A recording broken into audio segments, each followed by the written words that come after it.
दोस्तों UPSC CSAT 2025 में पूछा गया नंबर पे बेस्ड एक और शानदार सा सवाल। चलिए इसको सोल्व करते हैं। देखो क्या दिया गया है, let p plus q is equal to 10। ये बात ध्यान रखिएगा, ठीक है। Where p q are integers, तो फ्रैक्शन में नहीं है, इंटीजर है। वैल्यू वन क्या, maximum value of p into q when p q are positive integer. अब p इंटू क्यू, इसकी मैक्सिमम वैल्यू क्या होगी दोस्तों, p plus q that is equal to किसके, 10 के। तो ये क्या हो सकता है, p की वैल्यू 1, q की वैल्यू 10, तो ये 10 नहीं आएगा। अगर ये 2 है, ये 9 है तो 18 आएगा। अगर ये 3 है, ये 6 है तो 18 आएगा। सॉरी, ये 2 है तो ये 8 होगा ना, 2 प्लस 8 10, तो ये 16 आएगा। ये 3 है तो ये 7, तो ये 21 आएगा। अगर ये 4 है, ये 6 है तो ये 24 आएगा। और ये दोनों अगर 5 5 है तो 25 आएंगे। दोस्तों इसके बाद जो मर्जी वैल्यू ले लो, हमेशा कम ही रहेगी। तो जो मैक्सिमम वैल्यू आएगी p इंटू क्यू की, वो 25 आएगी, ठीक है।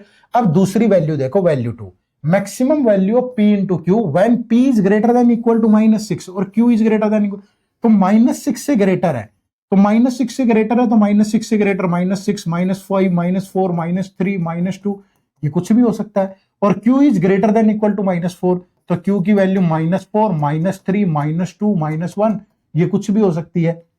यहां से भी जब आप p इंटू क्यू करोगे तो एक ही केस होगा, 5 इंटू 5 जो मैक्सिमम वैल्यू देगा। क्योंकि अगर आप नेगेटिव भी ले लोगे ना, p की वैल्यू -6 है, छोटे से छोटी, और ये कितनी है -4, तो भी इनकी प्रोडक्ट +24 ही बनेगी। तो यहां से भी मैक्सिमम वैल्यू 25 ही आएगी।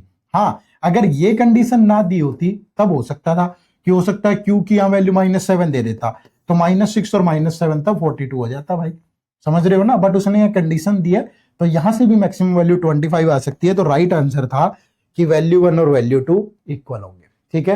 ये बड़ा शानदार सा सवाल है। इस तरह की चीजें प्रैक्टिकली आपको सोचनी पड़ेंगी और फिर आंसर करना पड़ेगा। और इसी तरह से प्रैक्टिस करके जाओगे ना, तो एग्जाम में चीजें नई नहीं लगेंगी, और नई नहीं लगेंगी चीजें, अगर देखी देखी लगेंगी तो कॉन्फिडेंस के साथ सोल्व कर पाओगे।